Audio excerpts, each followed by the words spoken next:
إن الحمد لله نحمده ونستعينه ونستغفره ونعوذ بالله من شرور أنفسنا ومن سيئات أعمالنا من يهده الله فلا مضل له ومن يضلل فلا هادي له وأشهد أن لا إله إلا الله وحده لا شريك له وأشهد أن محمدا عبده ورسوله يا أيها الذين آمنوا اتقوا الله حق تقاته ولا تموتن إلا وأنتم مسلمون يا أيها الناس اتقوا ربكم الذي خلقكم من نفس واحدة وخلق منها زوجها وبث منهما رجالا كثيرا ونساء واتقوا الله الذي تساءلون به والأرحام إن الله كان عليكم رقيبا يا أيها الذين آمنوا اتقوا الله وقولوا قولا سديدا يصلح لكم أعمالكم ويغفر لكم ذنوبكم ومن يطع الله ورسوله فقد فاز فوزا عظيما أما بعد فإن أصدق الحديث كتاب الله وأحسن الهدي هدي محمد صلى الله عليه وسلم وشر الأمور محدثاتها وكل محدثة بدعة وكل بدعة ضلالة وكل ضلالة في النار. எல்லா புகழும் அல்லாஹ்வுக்கே உரியது. அவனையே புகழ்கிறோம், அவரிடமே உதவி தேடுகிறோம், அவரிடமே பாவ மன்னிப்பையும் கேட்கிறோம். நம்முடைய கெட்ட எண்ணங்களை விட்டு கெட்ட செயல்களை விட்டு அல்லாஹ்விடம் பாதுகாவல் தேடுகிறோம். அல்லாஹ் யாருக்கு நேர் வழி காட்டி விட்டானோ அவர்களை வழிகெடுப்பவர்கள் யாரும் இல்லை. அல்லாஹ் யாரை வழிகேட்டில் விட்டு விட்டானோ அவர்களுக்கு நேர்வழி காட்டுபவர்கள் யாரும் இல்லை. வணக்கத்திற்குரிய இறைவன் அல்லாஹ்வை தவிர வேறு யாரும் இல்லை. அவன் தனித்தவன், அவனுக்கு இணை துணை யாரும் இல்லை என்று நான் சாட்சி சொல்கிறேன். முஹம்மது ஸல்லல்லாஹு அலைஹி வஆலிஹி வஸல்லம் அல்லாஹ்வுடைய ஒரு அடிமை, அல்லாஹ்வுடைய ஒரு தூதர் என்றும் நான் சாட்சி சொல்கிறேன். அன்பிற்குரியவர்களே, அல்லாஹ்வின் அடியார்களே, நண்பர்களே, சகோதர சகோதரிகளே, அஃபலா யஷ்குரூன், இவர்கள் நன்றி செலுத்த மாட்டார்களா என்று அல்லாஹ் தஆலா மனிதர்களை பார்த்து கேட்கிறார். அல்லாஹ்வுக்கு நன்றி செலுத்துவதுதான் உண்மையிலே நம்முடைய படைப்பின் நோக்கம். ஏன்னா அல்லாஹ்வை வணங்க அல்லாஹ் நம்மை படைத்திருக்கிறான். அந்த வணக்கத்தில் அதனுடைய உயிர் எது என்று கேட்டால் அல்லாஹ்வுக்கு நன்றி செலுத்துவது. படைத்தவன் அவன், பரிபாலிக்கிறவன் அவன், நம்முடைய தேவைகளை நிறைவேற்றுகிறவன் அவன். அவன்தான் ரப்பு, ரப்புல் ஆலமீன். நம்மை மட்டுமல்ல, எல்லா படைப்புகளையும் படைத்து பக்குவமாக அதை வளர்த்து அதற்கான தேவைகளை பூர்த்தி செய்கின்றவன் அல்லாஹ் சுப்ஹானஹு வ தஆலா. அப்படிப்பட்ட அல்லாஹ்வுக்கு நன்றி செலுத்தாமல் ஒரு அடியான் இருப்பதை விட கேவலமானது, இழிவானது வேறு எதுவுமே இருக்க முடியாது. ஏனென்றால் தொடர்ந்து ஒரு மனிதன் அல்லாஹ்வுடைய எல்லா அருட்கொடைகளையும் நன்மைகளையும் அவன் புரியக்கூடிய ஒவ்வொரு விஷயத்திலும் அவன் அனுபவிக்கக்கூடிய நன்மைகளை எல்லாம் அனுபவித்துக் கொண்டே அல்லாஹ்வுக்கு நன்றி செலுத்தாமல் இருப்பது அல்லாஹ்வுடைய தண்டனையை அவனுக்கு கொண்டு வரும். அல்லாஹ் தஆலாவுக்கு நன்றி செலுத்துவதிலிருந்துதான் அல்லாஹ் தஆலா தன்னுடைய சூரா அல் ஃபாத்தியாவை தொடங்குகிறார். அல்ஹம்துலில்லாஹி ரப்பில் ஆலமீன். எல்லா புகழ்ச்சிகளும் எல்லா நன்றிகளும் அகிலங்கள் அனைத்தையும் படைத்து வளர்த்து பாதுகாக்கக்கூடிய இறைவனான அல்லாஹ்வுக்கே உரியது. அப்துல்லாஹ் இப்னு அப்பாஸ் ரலியல்லாஹு அன்ஹு சொல்லுகிறார்கள், அல்ஹம்துலில்லாஹ் என்று சொன்னால் அல்லாஹ்வை புகழ்கின்ற ஹம்து மட்டுமல்ல, அஷ்ஷுகுர் நன்றி செலுத்துதல் இருக்கிறது. ஆகவேதான் அல்லாஹ் நமக்கு புரியக்கூடிய ஒவ்வொரு விஷயத்திலும் அதனுடைய நன்மையை அடைந்த உடனேயே அல்ஹம்துலில்லாஹ் அல்லாஹ்வுக்கு நன்றி செலுத்துகிறேன். அது நாவினால் நன்றி செலுத்துவது. ஒருவன் அல்ஹம்துலில்லாஹ் என்று சொல்லுவது அவனுடைய நாக்கை கொண்டு அவன் நன்றி செலுத்துகிறான். ஆனால் அந்த நன்றி செலுத்துவதிலேயே முதலாவது இடத்தில் இருப்பது என்ன தெரியுமா? அத்தௌஹீத். அல்லாஹ் ஒருவனையே வணங்க வேண்டும். எல்லா இபாதத்துகளையும் அவனுக்கு மட்டும்தான் செய்ய வேண்டும். அவனை தவிர்த்து வேறு யாரிடமும் பிரார்த்தனை செய்யக்கூடாது. அவனை தவிர்த்து வேறு யாரையும் சார்ந்து இருக்க கூடாது. தவக்குல் பொறுப்பு சாட்டுவது, அல்லாஹ்வின் மீது மட்டுமே பொறுப்பு சாட்டி இருக்க வேண்டும். அல்லாஹ்வுக்கு இணையாக வேறு யாரையும் நம்பக்கூடாது. அல்லாஹ்வுக்கு இணையாக வேறு யாரையும் நேசிக்க கூடாது. அல்லாஹ்வுக்கு இணையாக வேறு யாருக்கும் பயப்படக்கூடாது. இது எல்லாமே ஈமானை கொண்டு நம்பிக்கையால் அல்லாஹ்வுக்கு நன்றி செலுத்துவது. இந்த நம்பிக்கை தான் ஒருத்தருடைய வாழ்க்கையில் வெளிப்படுகிறது. அவர் பேச்சிலே வெளிப்படுகிறது. அல்ஹம்துலில்லாஹ் சொல்லுகிறார். அவருக்கு அல்லாஹ் ஒரு அருளை புரிந்தால் அல்ஹம்துலில்லாஹ், அல்லாஹ் எனக்கு இந்த நன்மையை செய்திருக்கிறான், அவனுக்கு நான் நன்றி செலுத்த வேண்டும் என்கிறார். அவருக்கு ஒரு சோதனையே வந்தால் கூட அல்லாஹ்வுக்கு நன்றி செலுத்தும் விதமாகத்தான் அந்த சோதனையிலே அவர் பொறுத்துக் கொள்கிறார். என்னுடைய இரட்சகன், என்னை படைத்தவன், எனக்கு உயிர் கொடுத்தவன், எனக்கு என்னுடைய தேவைகளை பூர்த்தி செய்கின்றவன் என்னை சோதிக்கின்றான், நான் அவனுக்கு நன்றியோடு இருக்க வேண்டும். அனுபவித்துக் கொண்டிருக்கிற அத்தனைக்கும் நன்றி செலுத்த வேண்டும் என்றால், இப்பொழுது நான் விரும்பாத ஒன்று எனக்கு நடந்தாலும் நான் அவனை நிந்திக்க மாட்டேன், அவனை குறை சொல்ல மாட்டேன், அவனை திட்ட மாட்டேன். அவன் எனக்கு ஒரு நன்மை வைத்திருக்கிறான் என்ற நல்ல நம்பிக்கை என் மனதிலே வைப்பேன். இதுதான் ஒரு முஃமினுடைய பண்பு. ஏன் இந்த முஃமின் அல்லாஹ்வை நம்பிக்கை கொண்டிருக்கிறவர் நன்றி செலுத்துவதனால் தான் அவர் அல்லாஹ்வை திட்டுவதில்லை, அல்லாஹ்வை பற்றி தப்பான எண்ணங்களை வளர்த்துக் கொள்வதில்லை. அல்லாஹ்வுடைய நபி ஸல்லல்லாஹு அலைஹி வஸல்லம் சொன்னார்கள், உங்களில் யாரும் அல்லாஹ்வை பற்றி நல்ல எண்ணம் இல்லாமல் செத்து விடாதீர்கள். இது ரசூல் ஸல்லல்லாஹு அலைஹி வஸல்லம் அவங்க இறப்பதற்கு 3 நாட்களுக்கு முன்பு சொன்ன வார்த்தை. ரசூலுல்லாஹி ஸல்லல்லாஹு அலைஹி வஸல்லம் கடுமையான நோய்வாய்ப்பட்டு அடிக்கடி மயக்கம் அடைந்து கொண்டிருக்கிற நேரம் அது. ரசூலுல்லாஹ்வுடைய வாழ்க்கையில் அவர்களுக்கு ஆயுள் பூரா அவர்கள் சந்தித்த ஒரு பெரிய பிரச்சனை என்ன தெரியுமா? அவர்களுக்கு தலைவலி இருந்து கொண்டிருந்தது. அவருடைய வாழ்க்கையிலே அதிகமாக ரசூலுல்லாஹி ஸல்லல்லாஹு அலைஹி வஸல்லம் மிகவும் கஷ்டப்பட்டதுக்கு தலைவலியினால். இது ஒரு சோதனை. அதே தலைவலியோடு தான் ரசூல் ஸல்லல்லாஹு அலைஹி வஸல்லம் மௌத்தை அடைந்தார்கள். அல்லாஹ்வுடைய நாட்டப்படி இந்த உலகத்தை விட்டு பிரிந்தார்கள். அவருடைய ரூஹ் கைப்பற்றப்பட்டது. அவர்கள் கடுமையான தலைவலிக்கு உள்ளாகி, காய்ச்சலும் உள்ளாகி, கடுமையாக மயக்கங்கள் அடைந்து, விழிக்கும் போதெல்லாம் தொழுகை நேரத்தை பார்த்து மக்களுக்கு சில உபதேசங்களை செய்து கொண்டே இருந்த அந்த நபி ஸல்லல்லாஹு அலைஹி வஸல்லம் தான் இறப்பதற்கு 3 நாட்களுக்கு முன்பு சொன்னார்கள், உங்களில் யாரும் அல்லாஹ்வை பற்றி நல்ல எண்ணம் இல்லாமல் இறந்து விடாதீர்கள். மரணம் என்று வந்தால் அல்லாஹ்வை பற்றி நல்ல எண்ணம் இருக்க வேண்டும், அவன் மீது நம்பிக்கை இருக்க வேண்டும், அவனுடைய கருணையின் மீது நம்பிக்கை இருக்க வேண்டும். ஒரு சோதனை வந்தால் கூட என் இரட்சகன் எனக்கு உதவுவான் என்று நம்ப வேண்டும். இந்த சோதனையை நான் பொறுக்க வேண்டும், சகித்துக் கொள்ள வேண்டும், என் இரட்சகனை நான் குறை பார்க்க மாட்டேன் என்ற நம்பிக்கை வேண்டும். இது எல்லாமே நன்றி செலுத்துவதில் ஒரு மனிதனுடைய உள்ளத்தில் அவன் நன்றி செலுத்துகிற பக்குவத்தை அடைந்ததனுடைய அடையாளம். அவருடைய வார்த்தையிலே அதனால் தான் அவன் எவ்வளவு சோதனை வந்தாலும் சரி, அவனுடைய வார்த்தை எப்படி வருகிறது? இன்னா லில்லாஹ், நிச்சயமாக நாம் அல்லாஹ்வுக்கு சொந்தம், அல்லாஹ்வுக்கு உரியவர்கள். வ இன்னா இலைஹி ராஜிஊன், நிச்சயமாக நாம் எல்லோரும் அவனிடம்தான் திரும்பி போகின்றவர்கள். ஏன் இந்த வார்த்தை வருகிறது? அவன் அல்லாஹ்வை மறக்கவே மாட்டான், எந்த சோதனையிலும் மறக்க மாட்டான், எவ்வளவு பெரிய சந்தோஷத்திலும் மறக்க மாட்டான். அவன் தான் நன்றி செலுத்தக்கூடிய அடியான். ஆகவேதான் அல்லாஹ் கேட்கிறான். ஆனால் இந்த நிலை அல்லாஹ்வை மறந்து விட்டவர்களிடம் இருக்குமா? அல்லாஹ்வை நிராகரிக்கக்கூடிய குஃப்ரில் இருக்கக்கூடியவர்களுக்கு இருக்குமா? அவர்கள் எப்போதுமே இந்த உலகத்தை கொண்டு சந்தோஷப்படுவார்கள். இந்த உலகத்தில் கிடைக்கக்கூடிய அவர்களுக்கு கிடைக்கக்கூடிய சுகங்கள், இன்பங்களை வைத்து அதில் அல்லாஹ்வை மறந்து விடுவார்கள். அவர்களுக்கு அல்லாஹ் மீது நம்பிக்கை இல்லை, நன்றி உணர்ச்சி இல்லை. பாருங்கள், சந்தோஷமாக இருக்கும் பொழுது நன்றி உணர்ச்சி இல்லாமல் இருக்கிறார்கள். ஆகவே அல்லாஹ்வை தண்டிக்கும் பொழுது அவருடைய நிலை எப்படி மாறுகிறது? அல்லாஹ் என்னை காப்பாற்றியவருடைய நிலைமை என்ன ஆகிவிட்டது, இப்படி ஆகிவிட்டதே. இது ஒரு விதம்.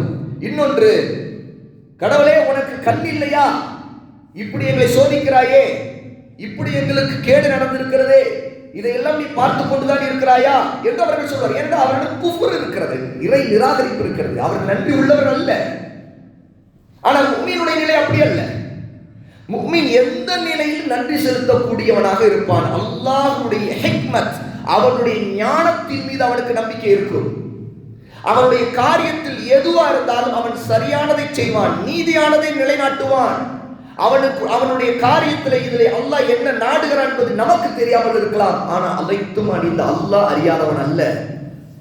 ஆகவேதான் அல்லாஹ் தஆலா எல்லா அருட்கொடைகளை அனுபவித்துக் கொண்டே அல்லாஹ்வுக்கு நன்றி கட்டத்தனமாக அவனுக்கு இணை வைக்கக்கூடிய, அவனை விட்டுவிட்டு அவனை படைப்புகளிடம் பிரார்த்தனை செய்யக்கூடிய, படைப்புகளை நம்பி கிடக்கக்கூடிய மக்களை பார்த்து, அவனை வணங்காதவர்களை பார்த்து அல்லாஹ் கேட்கிறான், அஃபலா யஷ்குரூன், நீங்கள் நன்றி செலுத்த மாட்டீர்களா? இவர்கள் நன்றி செலுத்த மாட்டார்களா? இவர்களுக்கு இந்த அருட்கொடைகள் எல்லாம் கொடுக்கப்பட்டிருக்கிறது, இவர்கள் நன்றி செலுத்த மாட்டார்களா என்று அல்லாஹ் கேட்கிறான். அல்லாஹ்வுடைய நபி ஸல்லல்லாஹு அலைஹி வஸல்லம் சொன்ன ஒரு அருமையான ஒரு வார்த்தை, இமாம் திர்மிதி ரஹிமஹுல்லாஹி தஆலா அதை பதிவு செய்திருக்கிறார்கள். உபைதுல்லாஹ் இப்னு முஹ்சின் ரலியல்லாஹு அன்ஹு இந்த ஹதீஸை அறிவிக்கிறார்கள். 2346வது ஹதீஸ். அல்லாஹ்வுடைய நபி ஸல்லல்லாஹு அலைஹி வஸல்லம் சொல்லுகிறார்கள், மன் அஸ்பஹ மின்கும் ஆமினன் ஃபீ சிர்ரிஹி முஆஃபன் ஃபீ ஜஸதிஹி இன்தஹு கூத் யௌமிஹி ஃபகஅன்னமா ஹீஸத் லஹு துன்யா. அல்லாஹ்வுடைய நபி ஸல்லல்லாஹு அலைஹி வஸல்லம் சொல்லுகிறார்கள், யார் ஒருவர் காலை நேரத்தை அடைகிறார், அவர் காலை நேரத்தில் தன்னுடைய வீட்டில் நிம்மதியாக அடைகிறாரோ, தன்னுடைய உடலில் ஆரோக்கியத்தோடு அடைந்து கொள்கிறாரோ, இன்னும் அவருக்கு அன்றைய நாளுக்குரிய வாழ்வாதாரம் கொடுக்கப்பட்ட நிலையில் அடைகிறாரோ, அவருக்கு இந்த உலகத்தின் கசானா கருவூலம் எல்லாம் கொடுக்கப்பட்டு விட்டது, அதெல்லாம் ஒன்று சேர்த்து அவருக்கு கிடைத்து விட்டது என்று சொல்கிறார்கள். சுப்ஹானல்லாஹ். இந்த ஹதீஸை இந்த நேரத்தில் நினைத்து பார்க்க வேண்டும் சகோதரர்களே. நம்முடைய சகோதரர்கள், நம்முடைய மக்கள் கேரளாவிலே நிலச்சரிவினால் கொத்து கொத்தாக மரணிக்கிறார்கள்.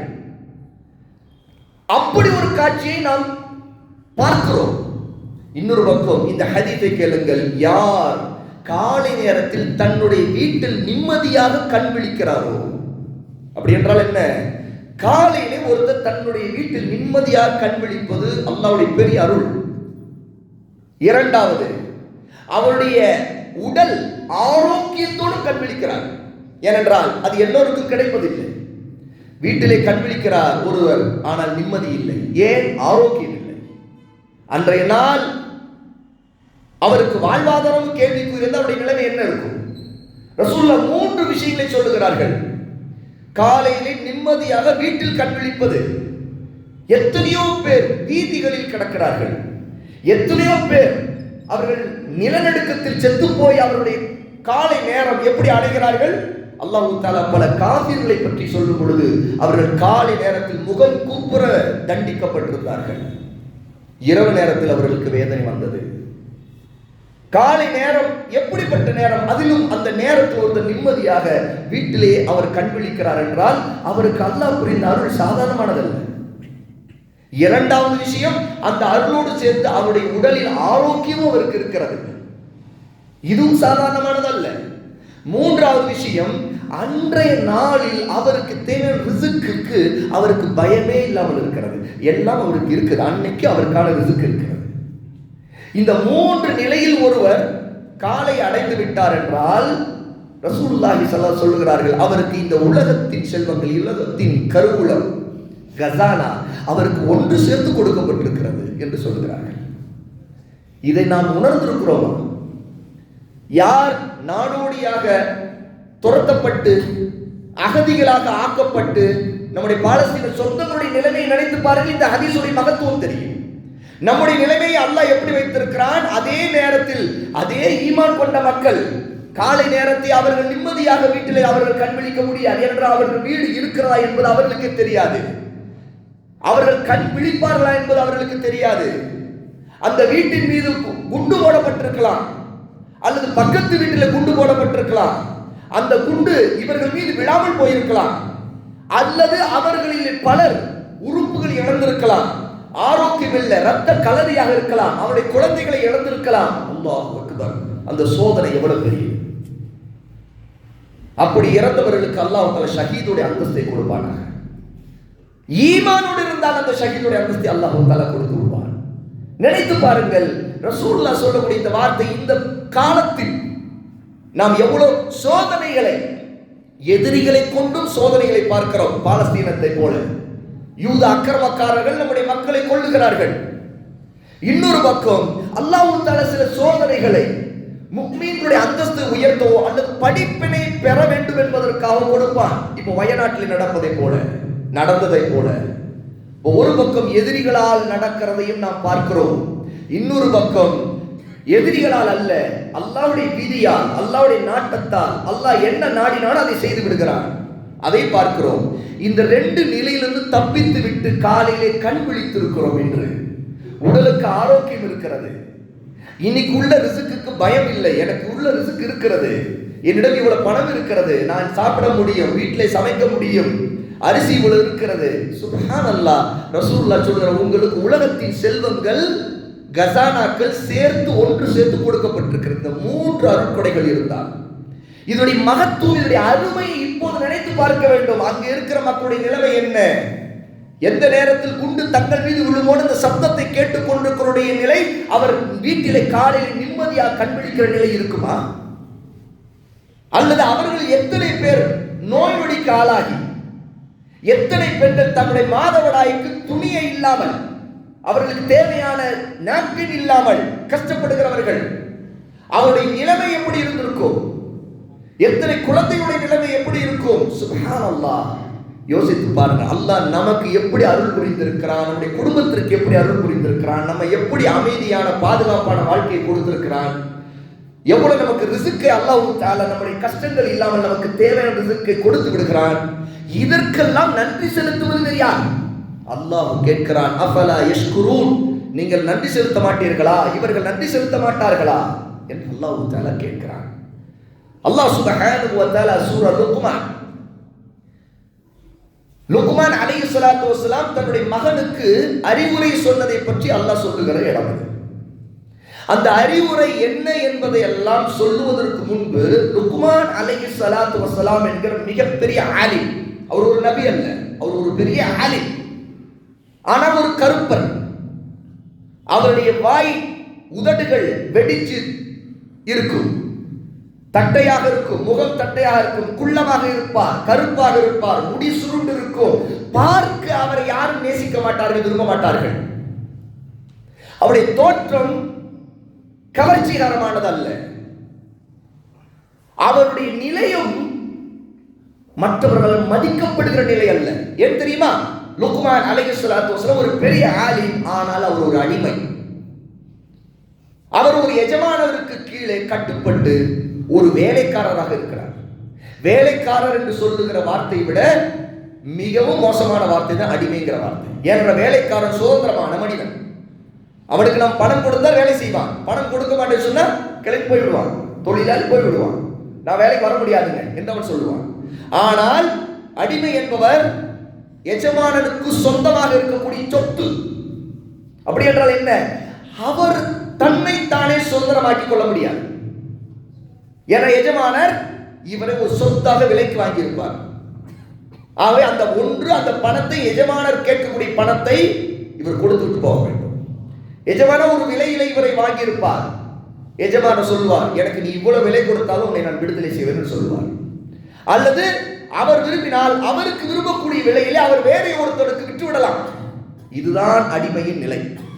நினைத்து பாருங்கள். இப்படிப்பட்ட நிலையில் ஒரு எஜமானனுக்கு கீழே இருக்கக்கூடிய லுக்மான், அல்லாஹ் தஆலா அவரை பற்றி மறுமை நாள் வரைக்கும் பேசியிருக்கிறார். மறுமை நாள் முழுக்க நாம ஒரு சூறாவுடைய பெயரே லுக்மான் என்று படிக்கிறோம். அந்த சூறாவுக்கு அந்த பெயர் வந்ததற்கு காரணமே லுக்மான் அலைஹிஸ்ஸலாத்து வஸ்ஸலாமுடைய மகத்துவம், அவருடைய 10 உபதேசங்கள், தன்னுடைய பிள்ளைக்கு, தன்னுடைய மகனுக்கு அவர் சொன்ன அழகான அறிவுரை.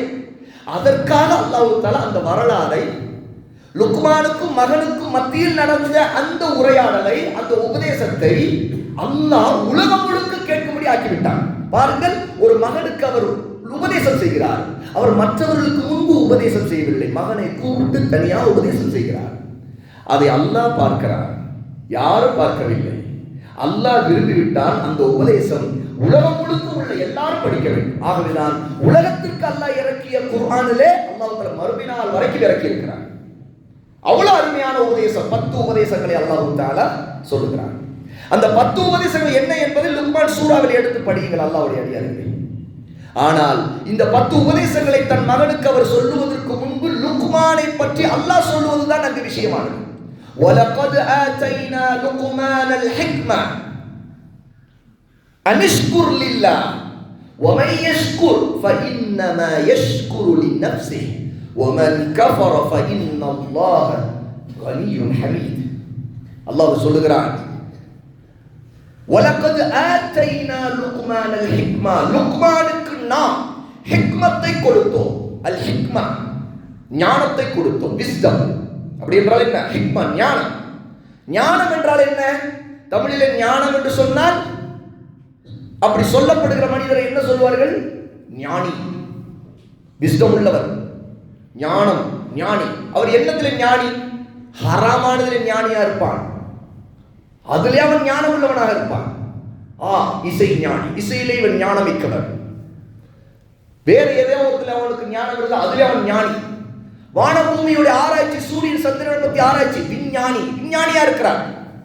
அல்லாஹ் அதை பற்றி பேசவில்லை.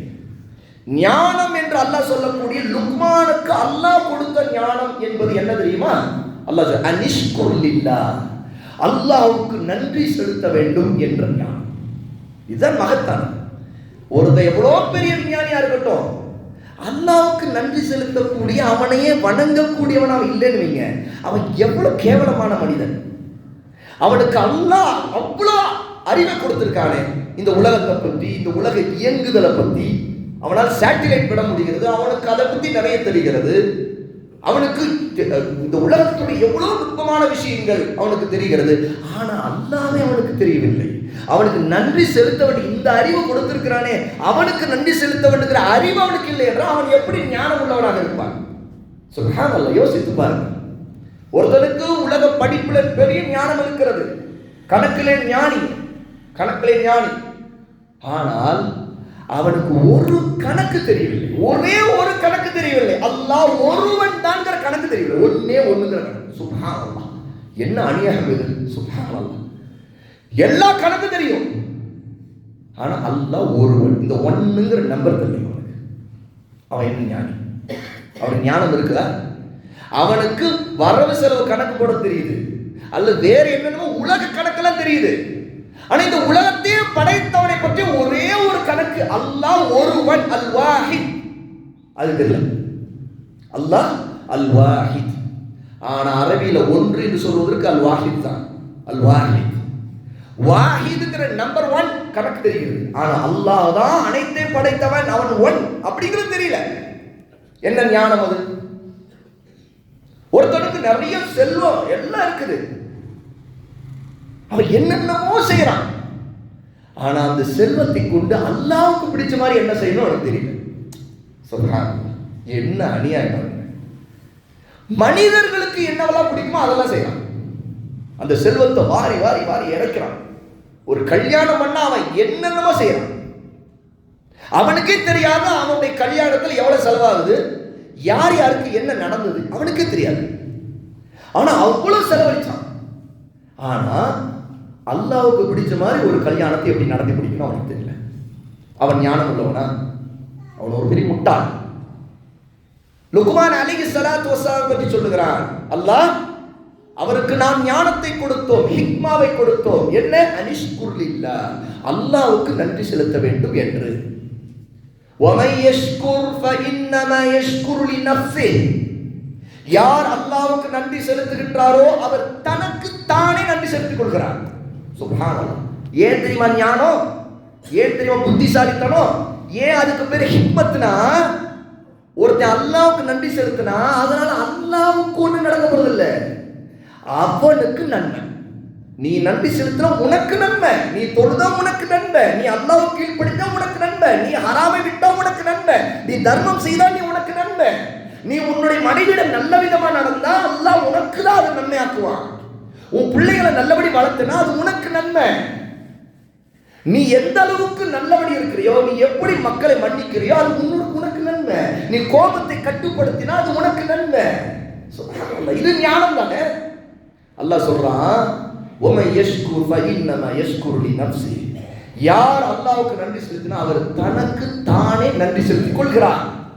அப்போ அல்லாஹ்வுக்கு நன்றி செலுத்துவதுல ஒரு பெரிய ஞானம் என்னன்னா, முதல்ல நமக்கு மைண்ட்ல வர வேண்டிய, நல்ல மண்டையில உரைக்க வேண்டிய, புத்தியில ஏற வேண்டியது என்னன்னா, நான் அல்லாஹ்வுக்கு நன்றி செலுத்தினா நான் எனக்கு தான் நன்றி செலுத்திக்கிறேன், இதுல எனக்கு தான் நன்மை, எனக்கு இது என்னுடைய சுயநலன், இது நான் அல்லாஹ்வுக்கு நன்றி செலுத்தணும், என்னை நான் காப்பாத்திக்கிறேன், அல்லாஹ்வுடைய தண்டனை விட்டு காப்பாத்திக்கிறேன், நரகத்தை விட்டு காப்பாத்திக்கிறேன், அவருடைய சாபத்தை விட்டு காப்பாத்திக்கிறேன் அப்படிங்கிற ஒரு புத்தி ஒருவனுக்கு இருந்தா அவன் தான் ஞானி.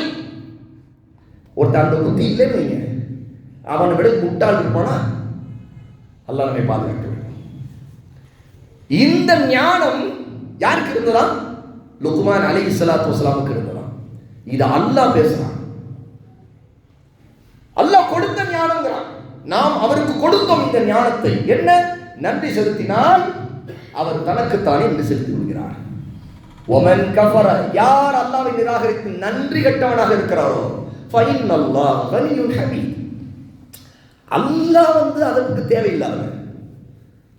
எவன் அல்லாஹ்வுக்கு நன்றி கட்டத்தனமா நடக்கிறானோ, அவனுக்கு கீழ்ப்படிய மறுக்கிறானோ, அவனை எதிர்த்து பேசுறானோ, அவனுடைய நபியை எதிர்த்து பேசுறானோ, அந்த நபியின் சுன்னாவை எதிர்த்து பேசுறானோ, அல்லாஹ் சொல்றான் ஒன்னும் ஆக போறதில்லை, நான் புகழுக்குரியவன், நான் தன்னிறைவா இருக்கிறேன், சிக்க போறது நீதான், நாசமா போறது நீதான் அப்படிங்கிறது அந்த கருத்து. ஏன்னா நன்றி செலுத்தாதவன் அவனுக்கு அவனே கேடு விளைவிக்கிறான். ஒருத்தன் ஒரு விபச்சாரம் செய்யறான், யாருக்கு கேடு? அவன் நினைக்கிறான், முட்டாள் என்ன நினைக்கிறான், எனக்கு இந்த சுகம் கிடைச்சதுன்னு நினைக்கிறான். ஆனா அது அவனுக்கு மிகப்பெரிய தண்டனையா மாற போகிறது. அவன் ஒருத்தன் பொய் சொல்றான், பொய் சொல்லிட்டு நான் இதை வச்சு சமாளிச்சுட்டேன், இது என்னுடைய வியாபார தந்திரம், இப்படித்தான் சொல்லி பிசினஸ் பண்ணணும்னு நினைக்கிறான். அவனுக்கு தெரியல அல்லாஹ் தஆலா அவனுடைய பரக்கத்தை நீக்கி விட்டான், அவனுடைய வாழ்க்கையில சோதனையை இறக்கி விட்டான். அது அவனுக்கு தெரியல. அப்புறம் குத்துதே கொடைதேன்னு கத்துறான். இல்ல, அல்லாஹ் நாடிட்டான் அவனுக்கு. அப்போ நன்றி செலுத்துவது நம்முடைய நாக்கால் மட்டுமல்ல, உடல் உறுப்புகளால் மட்டுமல்ல, நம்முடைய இயல்பால் அது நன்றியாக மாற வேண்டும். அதுல அல் இஹ்லாஸ் முதலாவது. அல் இஹ்லாஸ் மன தூய்மை, பரிசுத்தம். மனசுல அல்லாஹ் மட்டும் தான் வைக்கணும், வேறு எதையும் வைக்கக்கூடாது, வேறு யாருக்காவது செய்ய தேவையில்லை. யார் வரப்போறா? யாராவது வரப்போறாங்களா? நம்முடைய அத்தா, அம்மா, பிள்ளைங்க, அண்ணன், தம்பி, அக்கா, தங்கச்சி, நம்முடைய பாஸ், யாராவது வரப்போறாங்களா? நாளைக்கு அல்லாஹ்ட்ட நமக்கா பேச போறதுக்கு யாரும் வரப்போறது இல்லை. கூட யாரும் மூத்தா போனா கூட சீக்கிரம் எப்போ எடுக்க போறாங்கன்னு தான் கேட்க வராங்க. அதுக்கு பிறகு பிள்ளைகள்லாம் அடுத்து பங்கு போடுன்னு சொல்ல போறாங்க. எவ்வளவு நாம கஷ்டப்பட்டாலும் சரி, அதுதான் நடக்கும். இதான் உலகம், இதான் உலகம். அல்லாஹ் சுப்ஹானஹு வ தஆலாவுக்கு நன்றி செலுத்தியவருக்கு அவருடைய வாழ்க்கையை அல்லாஹ் தஆலா சந்தோஷமாக ஆக்கி விடுவான். அல்லாஹ்வுடைய அருட்கொடைகளை நம்மால் எண்ண முடியுமா? குறைந்தபட்சம் 2 அருட்கொடை நினைத்து பார்த்தால், அதனால் நாம் அடையக்கூடிய நன்மைகளை நினைத்து பார்த்தால் நம்ம அந்த நன்மைகளை எண்ண முடியாது. ரசூலுல்லாஹி ஸல்லல்லாஹு அலைஹி வஸல்லம் சொன்னார்கள், அல்லாஹ் தஆலா இந்த மனிதர்களுக்கு புரிந்த அருட்கொடை நிஅமத்தானி, 2 அருட்கொடைகள், மக்பூனுன் ஃபீஹிமா கதீருன் மினன் நாஸ், மனிதர்களில் அதிகமானவர்கள் அந்த 2 அருட்கொடைகள் விஷயத்தில் நஷ்டத்தில் இருக்கிறார்கள், அதை அவர்கள் பொருட்படுத்தவில்லை அப்படின்னு அல்லாஹ்வுடைய நபி சொல்றாங்க. என்ன தெரியுமா 2 அருட்கொடைகள் அல்லாஹ்வுடைய அடியார்களே? 2. 1 அஸ்ஸிஹத், ஆரோக்கியம். 2 வல் ஃபராக், ஓய்வு, நேரம் இருப்பது. ஆரோக்கியமும் நேரமும் ஓய்வு நேரமும் இருக்கிறது அல்லாஹ்வுடைய பெரிய அருள். ஆரோக்கியம் இருக்கும் போதே அல்லாஹ்வுக்கு பிடித்ததை செய்யணும், இபாதத்துகளை செய்யணும், நன்மையான காரியங்கள் நேரத்தை கொடுக்கணும், இல்முக்கு நேரத்தை கொடுக்கணும், கல்வி படிக்க நேரத்தை கொடுக்கணும், நேரத்தை ஒதுக்கணும். ஆனா நாம நினைக்கிறோம் அதை எட்டையும் செய்யக்கூடாது, சம்பாதிக்க மட்டும் பார்க்கணும் அப்படின்னு நினைக்கிறோம். ஆரோக்கியம் போன பிறகு இப்ப சம்பாதிக்க முடியல, வீட்டிலே கிடக்க வேண்டியதா இருக்குதுல்ல, எது அசைய முடியலையே, அதை செய்ய முடியலையே, எதை செய்ய முடியல, அதாவது என்னன்னா சம்பாதிக்க முடியல. அப்ப என்ன பண்ணலாம்? இபாத் செய்யலாம், ஆனா அது முடியாது. வேற நல்ல காரியங்கள் பண்ணலாமா? முடியாது. ஏதாவது செய்ய முடியுமா? சாப்பிட கூட முடியல. சுப்ஹானல்லாஹ், யோசிச்சு பாருங்க. ஆரோக்கியம் இழந்த ஒரு மனிதன் சாப்பிட கூட முடியவில்லை, ஆனா சாப்பாடு தான் ஆரோக்கியத்தை கொடுக்கும், மருந்து தான் ஆரோக்கியத்தை கொடுக்கும் அப்படின்னு அவன் நம்பிக்கிட்டு இருந்தான். ஆனா சாப்பிட முடியல. இது எவ்வளவு முரண்பாடான ஒன்று பார்த்தீங்களா? ஆரோக்கியம் அல்லாஹ்வுடைய ஒரு பெரிய அருட்கொடை. இதோடைய மகத்துவம் தெரிஞ்சுக்கணுமா? சாப்பிட கூட முடியாத அளவுக்கு ஒரு நிலைமை வச்சுன்னா என்ன? விரும்பி சாப்பிட முடியல, இது உடம்புக்கு ஒத்து வராது, இதை சாப்பிட்டா எனக்கு இது ஆயிரும் அதாயிரும். சுபஹானல்லாஹ், நம்முடைய நிலைமை என்ன நினைச்சு பாருங்க. ஆனா அதுக்கு முன்னாடி ஒரு நிலை இருந்தது, ஆரோக்கியத்தை அல்லாஹ் கொடுத்திருந்தான். ஆனா அல்லாஹ்வுக்கு அந்த ஆரோக்கியத்துக்கும் நன்றி செலுத்த வேண்டியது நடக்கல. அதுக்கு பிறகு அந்த ஆரோக்கியத்தை மீட்டு கொண்டு வர்றதற்காக மருந்துகள் சாப்பிட வேண்டியது இருக்குது. இந்த மருந்து ஒத்து வரல, இந்த மருந்தை இது ஏத்துக்கல, உடனே வாந்தி வருது, இந்த மருந்து சாப்பிட பக்க விளைவு இப்படி ஆயிடுச்சு. சுபஹானல்லாஹ், பாருங்க, ஆரோக்கியத்தை கொண்டு வர்றதுக்கு என்னென்ன முயற்சி நடக்குது. மருந்து பக்க விளைவு தருது, சாப்பாடு பாய்சனா மாறுது, என்ன உணவு நஞ்சா மாறுது. என்னங்க ஆச்சு? ஃபுட் பாய்சன் ஆயிடுச்சுங்க. ஆரோக்கியம் இல்லை. ஆரோக்கியத்தை கொண்டு வர்றதுக்கு மருந்து சாப்பிடுது, அந்த மருந்து பாய்சனா மாறுது. எவ்வளவு பெரிய நியமத்தை நம்ம அலட்சிப்படுத்துறோம் நினைத்து பாருங்க. இதுக்கு நன்றி செலுத்துவது இருந்தால்தான் இந்த நியமத்தை அல்லாஹ் அதிகப்படுத்துவான். லா இன் ஷகர்தும் லஅஸீதன்னகும். அல்லாஹ் தஆலா குர்ஆன்ல சூரா இப்ராஹிம்ல சொல்றான், லா இன் ஷகர்தும், நீங்கள் அல்லாஹ்வுக்கு நன்றி செலுத்துபவர்களாக இருந்தால், லஅஸீதன்னகும், உங்களுக்கு நான் அதை அதிகப்படுத்துவேன். என்ன?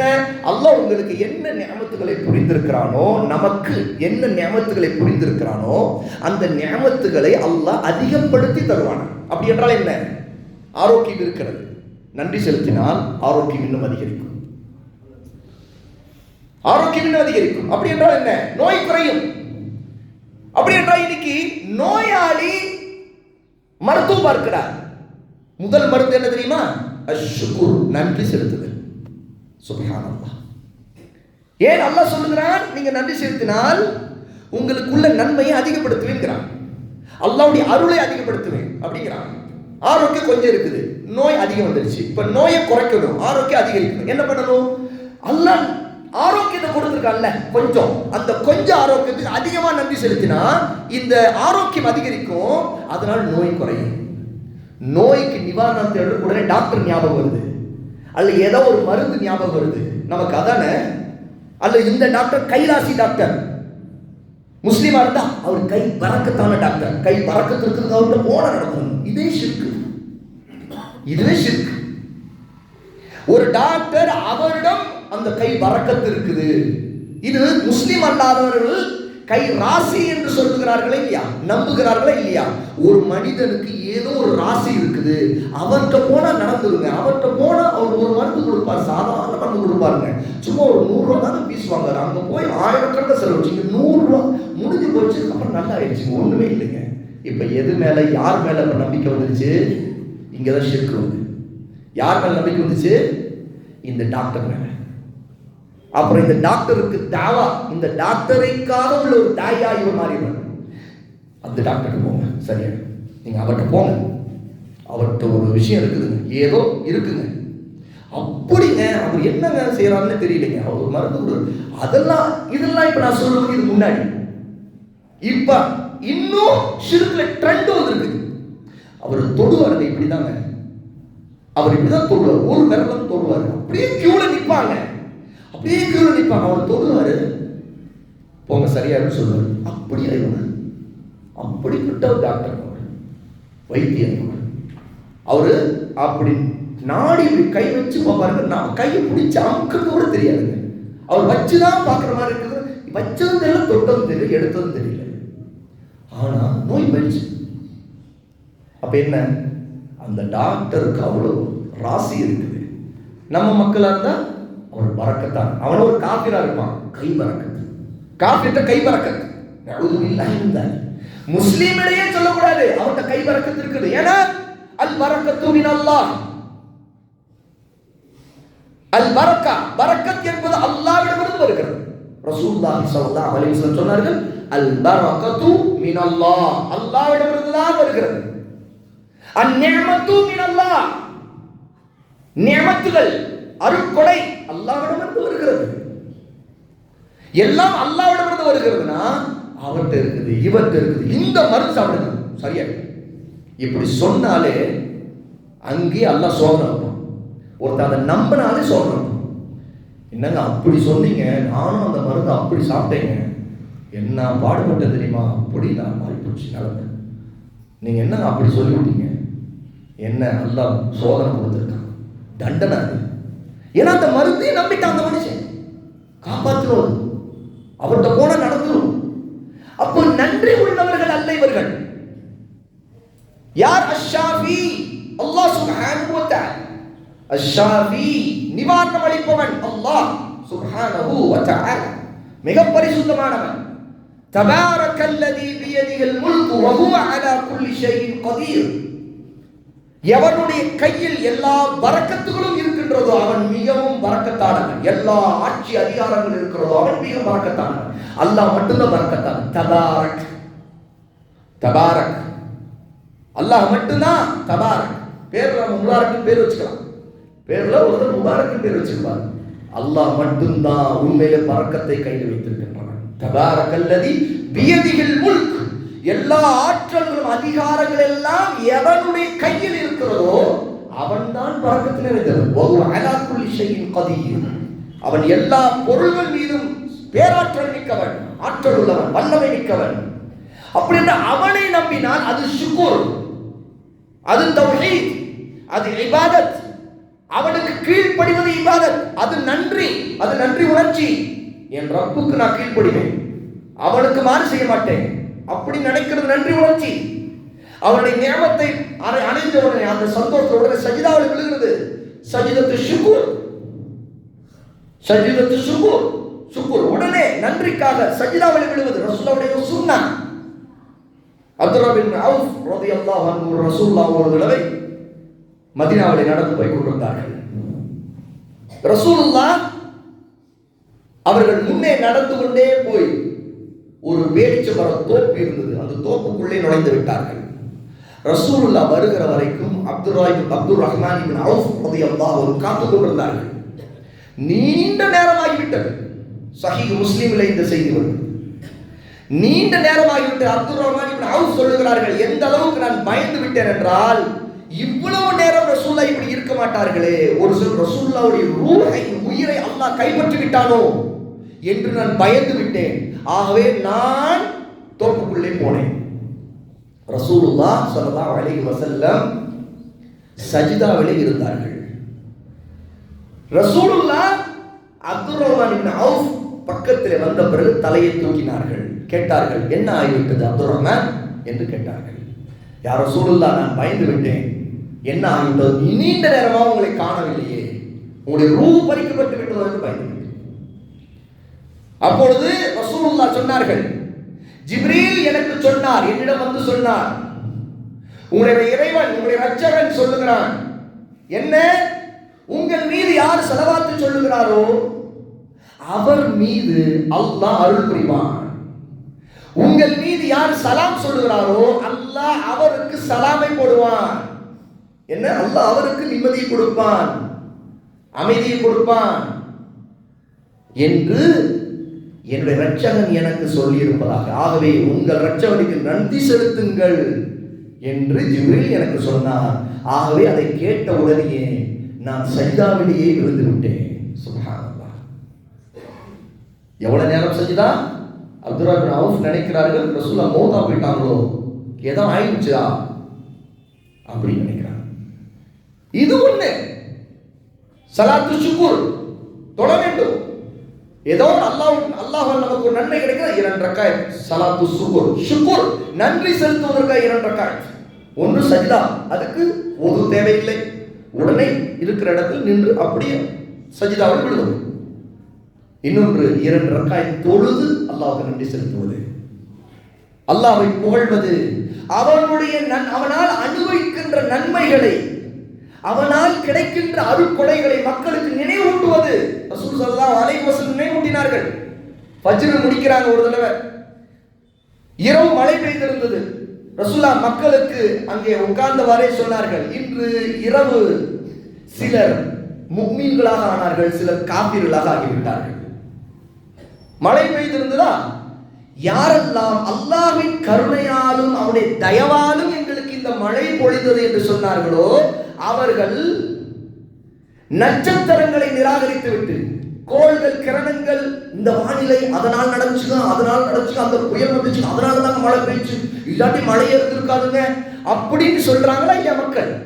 ரசூலுல்லாஹ்வுடைய காலத்துல ரசூலுல்லாஹ் இந்த ஹதீஸ் சொல்றாங்க. என்ன அந்த காலத்துல மக்கள் எப்படி நம்புவார்கள் என்றால், இந்த கிரகணம், இந்த கோள், இந்த நட்சத்திரம் இப்படி மூவ் ஆயிடுச்சு, இந்த திசைக்கு வந்துச்சுன்னா மழை பெய்யும்.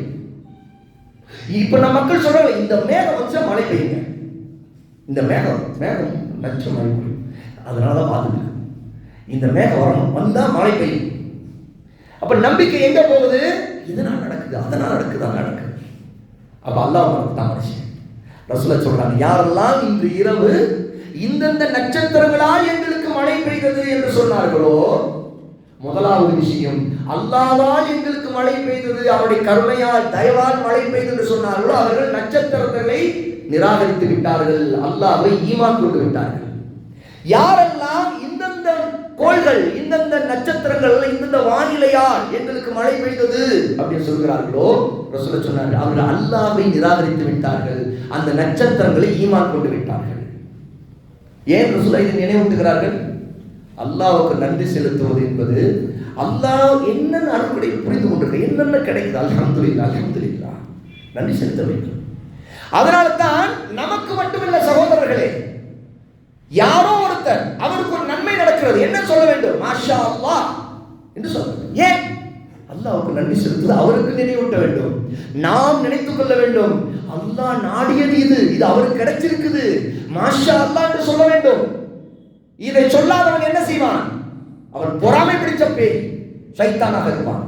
அவனுக்குள்ள பயிர் எரியும், இவனுக்கு இது கிடைத்து விட்டதா, இவனுக்கு இதெல்லாம் நடக்கிறதா, இவன் கடை வச்சு நல்ல வியாபாரம் நடக்குதா, ஆஹா இவனுக்கு இது நடந்துச்சா, ஆஹா எனக்கு கிடைக்கலையே, இவனுக்கு கிடைச்சிருச்சு, இவனுக்கு கிடைச்சிருக்கே கூடாது, அவனுக்கு தகுதியே இல்லை, எனக்கு தான் கிடைக்கல, எனக்கு அந்த தகுதி இருக்குது. எப்படிப்பட்ட சைத்தான் பார்த்தீங்களா? இவன் கிபுரு பிடிச்ச சைத்தான், இவன் கர்வம் உள்ள சைத்தான். அல்லாஹ் இவனுக்கு நாசத்தை இன்னும் தருவான். ஏன்? இவன் ஒருவருக்கு கிடைத்த நன்மையை பார்த்து மாஷா அல்லாஹ் சொல்லவில்லை,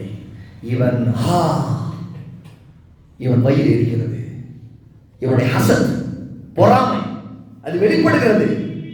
அல்லாஹ் அதிலே ஒரு பாதிப்பை அல்லாஹ் தான் விதியிலே நாடிவிட்டால், அந்த விதியிலே யாருக்கு அருள் புரிந்தானோ அருள் புரியப்பட்டவர்கள் கூட அந்த பாதிப்பை ஏற்படுத்து. அதான் கண் திருஷ்டி, அதான் பொறாமைக்காரனுடைய சூழ்ச்சிகள்.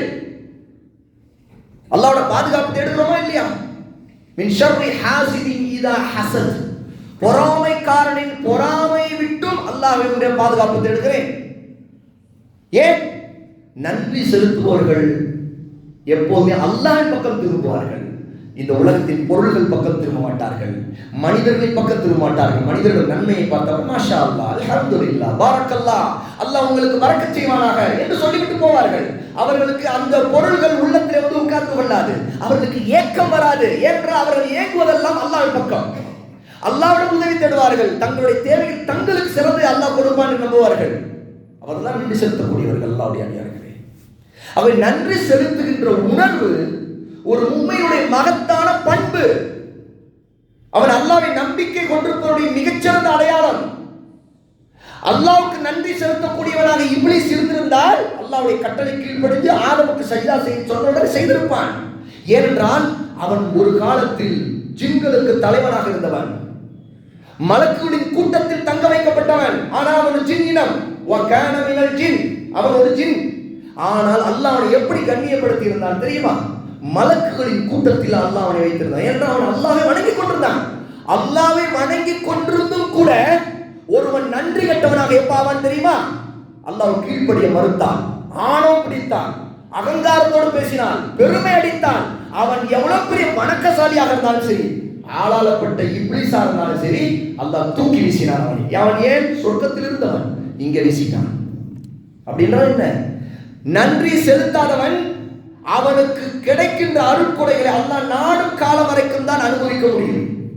நன்றி செலுத்தவில்லை என்றால் அவனை கெடு முடிந்து விட்டால் அல்லாஹ் அவனை தூக்கி வீசுவான். இது அல்லாஹ்வுடைய நியதி. சொர்க்கத்திலே இருந்தாலும் சரி இப்லீஸை தூக்கி வீசிட்டான், மலக்குகளின் கூட்டத்திலே இருந்தாலும் சரி இப்லீஸை தூக்கி வீசிட்டான். ஒரே ரீசன், அவன் நன்றி செலுத்தவில்லை என்பது அர்த்தம் இல்லை, வணங்க மாட்டேன் உன்னை என்று அவன் பெருமை அடிக்கவில்லை. ஒரே காரணம், நான் உனக்கு இதில் கீழ்ப்படிய மாட்டேன், ஆதமுக்கு சஜ்தா செய்ய மாட்டேன், நான் சிறந்தவன். خلقتني من نار خلقته من طين. அவரை நீ மண்ணிலிருந்து படைத்தாய், என்னை நெருப்பிலிருந்து படைத்தாய், நான் தான் சிறந்தவன், நான் தான் சிறந்தவன். இந்த பெருமை அடிக்கின்றவன் நன்றி உள்ளவன் அல்ல.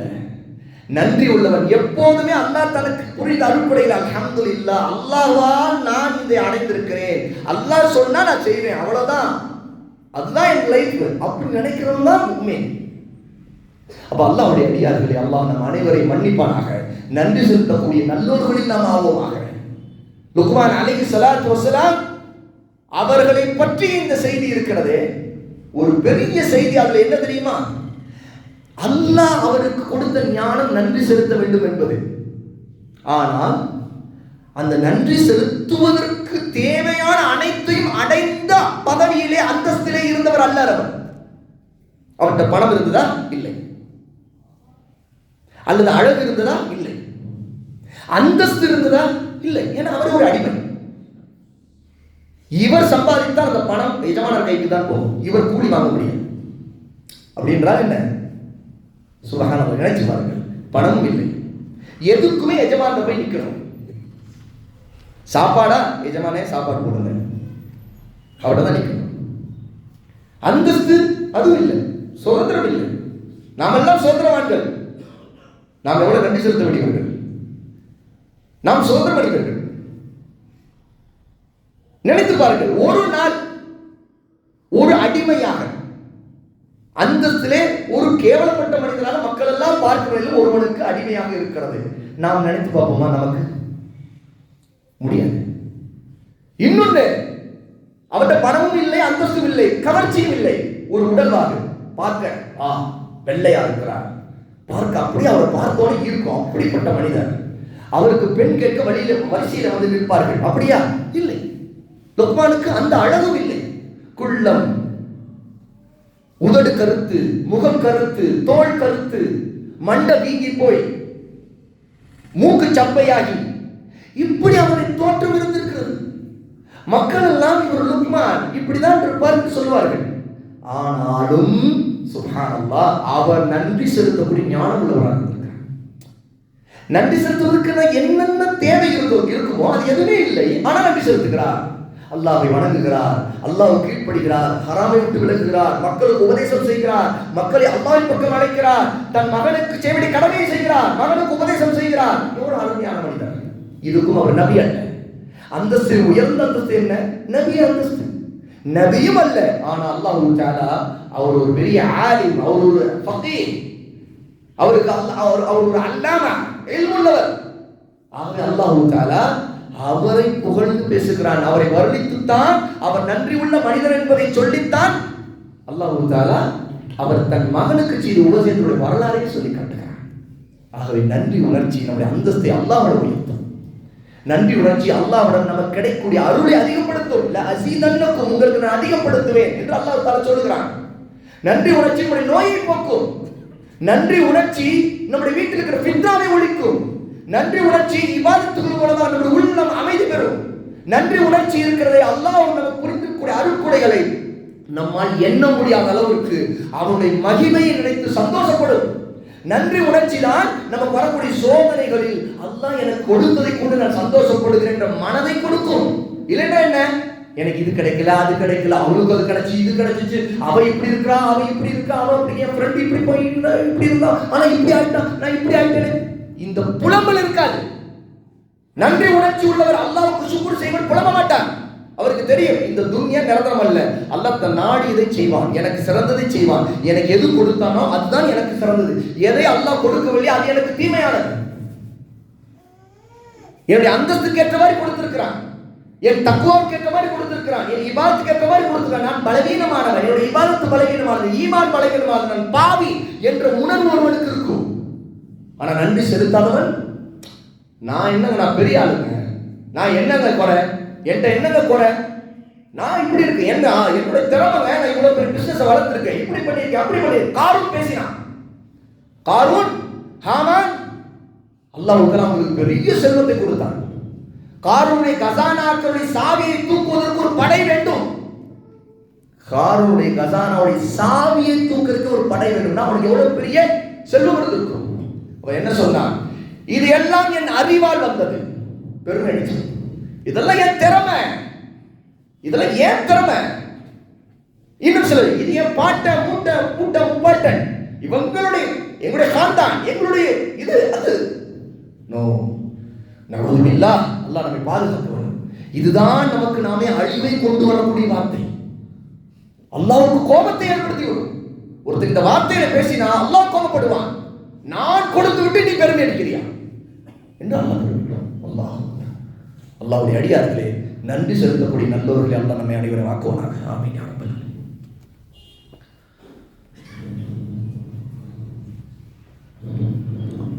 அல்ஹம்துலில்லாஹி ரப்பில் ஆலமீன் வ ஸல்லல்லாஹு அலா நபியினா முஹம்மத் வ அலா ஆலிஹி வ ஸஹ்பிஹி அஜ்மஈன். அல்லாஹ்வுடைய அடியார்களே, சூரா சபா, சபா என்று ஒரு சூரா அல்லாஹ் தஆலா இறக்கியிருக்கிறார். சபா மக்களை பற்றிய சம்பவம். அது சபா என்பது யமன் தேசத்தில் இருக்கக்கூடிய ஒரு ஊர். அந்த ஊர் பல ராஜாக்களால் ஆளப்பட்டது. அந்த ஊருக்கு அல்லாஹ் கொடுத்த செல்வ செழிப்பு அவ்வளவு அதிகமாக கொடுத்தார். ஆனால் அவர்கள் நன்றி கெட்டவர்களாக இருந்தார்கள். அல்லாஹ் அவர்களுக்கு அனுப்பிய நபிமார்களுக்கு மாறு செய்தார்கள். எவ்வளவு காலம் வரைக்கும் அல்லாஹ்வுக்கு அவர்கள் கீழ்ப்படிந்தார்களோ அல்லாஹ் அவர்களுக்கு அதிகமாக கொடுத்தான். எந்த அளவுக்கு தெரியுமா? அல்லாஹ் 2 மலைகளை கொடுத்தான். அந்த 2 மலைகளும் மிகப்பெரிய தோட்டத்தின் மிகப்பெரிய செல்வ செழிப்புள்ளவை. அந்த 2 மலைகளுக்கு நடுவிலே ஒரு ஓடை ஓடும். அது ஓடை அல்ல, மிகப்பெரிய பள்ளத்தாக்கு. அந்த பள்ளத்தாக்கில் வரக்கூடிய நீர், அந்த நீரை தடுத்து அவர்கள் அணை கட்டினார்கள். மாரிவா அப்படிங்கிற அணை. அந்த அணையின் மூலமாக அவர்கள் மிகப்பெரிய விவசாயம் செய்தார்கள்.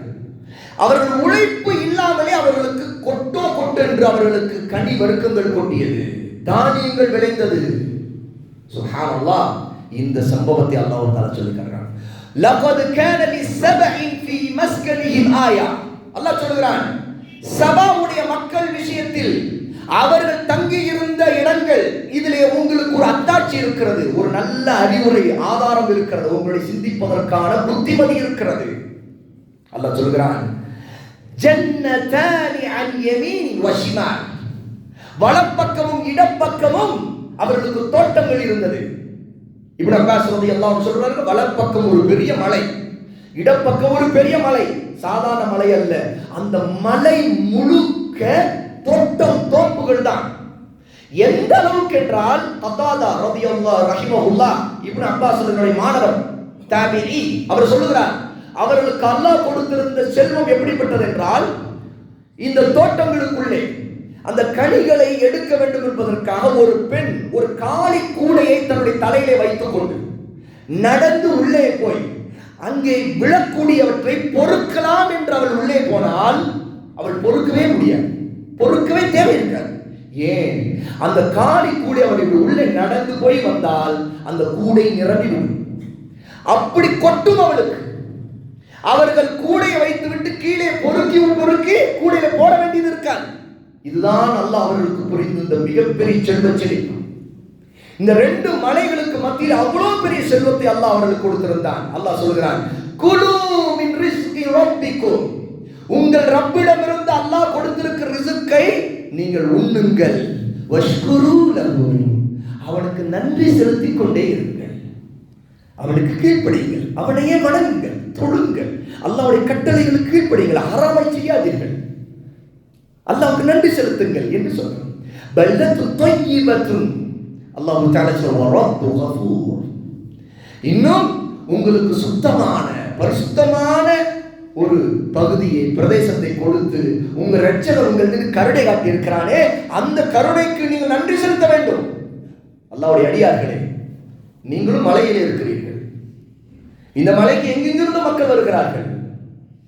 இங்கேயும் ஒரு காலத்தில் எவ்வளவு இப்போது இருக்கிறதை விட செழிப்பு இருந்திருக்கிறது. நினைத்து பாருங்கள். இதெல்லாம் ஒன்றுமே இல்லை, இதெல்லாம் ஒன்றுமே இல்லை. அல்லாஹ் ஒன்றல்ல 2 மலைகளை வலப்பக்கம் இடமும் கொடுத்து அல்லாஹ் அவர்களுக்கு அருள் புரிந்தான். ஆனால் அவர்கள் நன்றி கெட்டவர்களாக அல்லாஹ்வுடைய அருள்கொடைகளை புறக்கணித்து விட்டு அவருடைய சட்டங்களை புறக்கணித்து விட்டு மன இச்சைப்படி தான் தோன்றித்தனமாக திமிரு பிடித்து இருந்தார்கள். இதான் அல்லாஹ் அடுத்த வார்த்தை புறக்கணித்தார்கள், நன்றி கட்டத்தனமாக நடந்தார்கள். அல்லாஹ் அவர்கள் கொடுத்ததெல்லாம் நன்றி செலுத்தவே இல்லை. ஹராமை செய்தார்கள், ஹராமில் ஆடினார்கள். அல்லாஹ் சொல்றான் கேளுங்கள். ஃபஅர்சல்னா அலைஹிம் ஸைலல் அரீம். அல்லாஹ் சொல்றான் அவர்கள் மீது மிகப்பெரிய கடுமையான வெள்ளத்தை வீசினோம், அனுப்பினோம். அல்லாஹ் சொல்றான் வெள்ளம் சாதாரண வெள்ளம் அல்ல. எப்படிப்பட்ட வெள்ளம் தெரியுமா? அவர்கள் அணை கட்டினார்கள். 2 மலைகள் நிரம்புற அளவுக்கு தண்ணீர் வந்து நிற்கும். மலைகள் 2 பக்கம் நீங்க மேலே இருந்து பார்த்தால் தண்ணீரும் மலைகளும் சமமாக இருக்கும். எவ்வளவு பெரிய அணையை கட்டியிருப்பார்கள். சுப்ஹானல்லாஹ். அப்படி ஒரு அணையை நாம் பார்த்திருக்கிறோம். 2 மலைகள் 2 மலை நிரப்புற அளவுக்கு தண்ணீர் வருகிறது. அது அணையால் தடுத்து நிறுத்தப்பட்டிருக்கிறது. நீங்க மலைக்கு மேலே இருந்து தண்ணீரிலே கால் விடலாம். அவ்வளவு தண்ணீர் இருக்கிறது. எவ்வளவு விவசாயம் பண்ண முடியும்? அந்த விவசாயத்தில் ஒரு தண்ணீரை திறந்து விட்டு இருக்க வேண்டிய வேலை கூட இருக்காது. ஏன்னா தண்ணீர் ஊறி அவருடைய பூமியில எங்கே எது போட்டாலும் முளையும். அல்லாஹ் என்ன தெரியுமா சொல்கிறான்? நன்றி கெட்டவர்களாக இருந்த இவர்கள், இதுல விளக்கத்திலே இப்னு அப்பாஸ் சொல்லுகிறார்கள் ரலியல்லாஹு அன்ஹு, இவ்வளவு எங்களுக்கு இருக்கிறது என்ற பெருமை அவருக்கு வந்தது. அந்த மக்கள் தாங்கள் வாசித்து வந்த வேதத்திலே அல்லாஹ்வுடைய தூதர்கள் அவர்களுக்கு அனுப்பப்பட்டிருந்தார்கள். அந்த தூதர்களுடைய வேதத்திலே இந்த அணை உடைக்கப்படும் என்ற செய்தி இருந்துச்சு, ஓட்டையாகிவிடும் என்ற செய்தி இருந்துச்சு. அது எப்படி இருந்துச்சு? பெரிய எலிகள் பெருச்சாளிகளால் அது ஓட்டையாகும். அதன் மூலமா என்ன ஆகும்? அணை ஓட்டையாகி தண்ணீர் எல்லாம் வெளியே வரும். இதுதான் நடக்க போகும். இது அவர்கள் வேதத்திலே படித்து விட்டார்கள். அவர்கள் என்ன செய்தார்கள்? பெரிய பூனைகளை வளர்த்தார்கள். பெரிய பூனைகள். அந்த பூனைகள் மூலமாக அந்த எலிகளை அது கொள்ள வேண்டும். ஏனென்றால் இந்த எலிகள் போய் அணைக்கு அடியிலே ஓட்டை போட்டு அணையை உடைத்துவிடும் என்று அவர்கள் நினைத்தார்கள். அவர்கள் பெரிய புத்திசாலிகளாக நினைத்துக் கொண்டார்கள். நாம் பெரிய பூனைகளை வளர்த்தால் இது சரி பண்ணிவிடும். இதுதான் உலகியல் ரீதியான மெட்டீரியலிஸ்ட் மண்டை, மெட்டீரியலிஸ்ட் மூளை. ஏதோ ஒன்னா பிசினஸ்ல இப்படி பண்ணா அதை அப்படி பண்ணி அப்படி சரியா இருக்கும், அதை பண்ணிடலாம். ஆனா செய்யறது ஹராம். இதுல இருந்து இந்த வழியை எஸ்கேப் ஆயிடலாம், அதுல ஒன்றும் பிரச்சனை இல்லை, நோ ரிஸ்க்குங்க, எதுவும் பிரச்சனை இல்லைங்க, அதெல்லாம் பார்த்துக்கலாங்க அப்படின்னு இந்த மனுஷன் அது வாங்கிடுவோம், அது லோன், அதை சமாளிச்சிடலாம், அதில் பார்த்துக்கலாம், அதை அப்படி பண்ணிக்கலாம் அப்படின்னு மனுஷன் நினைப்பான். ஆனா அல்லாஹ் நாடுவதை நிறைவேற்றுவான். இவர்கள் நினைத்தார்கள் பெரிய பூனைகளை வளர்த்தால் எலிகளை அது சாப்பிட்டு விடும். அல்லாஹ் தஆலா அந்த அணைக்கு அனுப்பிய எலிகள் அது பூமிக்குரிய அடியிலே போய் அதன் மூலமாக அந்த அணையை ஓட்டையிட்டு முழுக்க அந்த தண்ணீர் உடைத்துக் கொண்டு அணை பீறிக்கொண்டு வெளியே வந்தது. அதான் வெள்ளம். மொத்தமாக அல்லாஹ் தஆலா அவருடைய மலைகளையும் அவருடைய தங்குமிடங்களையும் அல்லாஹ் தஆலா மிகப்பெரிய வெள்ளத்தால் அழித்தான். சுப்ஹானல்லாஹ். அதைத்தான் அல்லாஹ் சொல்றான். அல்லாஹ் நாம் அனுப்பினோம் அவர்களுக்கு ஸைலல் அரீம், மிகப்பெரிய வெள்ளத்தை அனுப்பினோம். வபதல்னாஹும் பிஜன்னதைஹிம் ஜன்னதைனி தவாத உகுலின் ஹம்தி. அவர்களுடைய மிகப்பெரிய அந்த தோட்டங்களா இருந்த மலைகள் இருக்குது, அதன் மீது அல்லாஹ் ஆக்கின நிலை என்னவென்றால் கடைசியிலே அந்த வெள்ளம் அந்த மலைகளையும் ஏறிக்கொண்டு போனது, அழித்தது. கடைசியில் எதுவும் மிஞ்சவில்லை. அதில் சில மரங்கள் நிற்கிற அளவுக்கு இருந்தது. பிறகு அதுவும் கூட அந்த மரங்களில் இருந்து அவர்கள் இனிப்பான ருசியான பழங்களை உண்ணவில்லை. அதில் வரக்கூடிய விளையக்கூடிய எல்லாம் கசப்பாகவும் புளிப்பாகவும் அவர்கள் சாப்பிட முடியாமல் துப்பக்கூடிய நிலையில் ஆகிவிட்டது. சுப்ஹானல்லாஹ். வாத்லி வஷைஇன் மின் சித்ரின் கலீல். அவருடைய மரங்கள், இலந்தை மரங்கள் எல்லாத்தையும் அல்லாஹ் நாசமாக்கினா. அல்லாஹ் சொல்றான் ذلك جزيناهم بما كفروا وهل نجزي الا الكافرون. இப்படித்தான் அவர்களுக்கு அவர்கள் செய்ததற்குரிய கூலியை கொடுத்தோம். என்ன, இவர்கள் நன்றி செலுத்தாமல் இருந்தார்களே, இந்த காபிர்களாகி நன்றி செலுத்தாமல் போன மக்களுக்கு இதுதான் கூலி என்று அல்லாஹ் சொல்றான். அல்லாஹ் நம்மை பாதுகாக்க வேண்டும், மன்னிக்க வேண்டும். அல்லாஹ்வுடைய அடியார்களே, நம்முடைய காரியங்களை அல்லாஹ்வோடு ஒப்படைக்க வேண்டும், அவனிடம் திரும்ப வேண்டும், அவனுக்கு நன்றி செலுத்த வேண்டும். இதன் மூலமாக அல்லாஹ்வுடைய நெருக்கத்தை பெற முடியும். அவன் நமக்கு புரிந்த அருள்பொருளை தக்க வைக்க முடியும். தக்க வைக்க முடியும். ஜக்காத் கொடுக்கலையா அல்லாஹ் உன்னோட சொத்தை பிடுங்குவான். ஜக்காத் கொடுக்கலையா நகைகளை பிடுங்குவான். ஏனென்றால் அது கொடுக்கப்படல. ஒருத்தன் ஹராமான வியாபாரம் செய்கிறானா அல்லாஹ் அவனுக்கு ஒரு கெடு வைத்திருப்பான். அதற்கு பிறகு அந்த வியாபாரத்தை அழித்து விடுவான், இல்லாமல் நிற்பான். ஒருத்தன் தன் மனைவி தேடி கடமை சரியா செய்யவில்லையா இவன்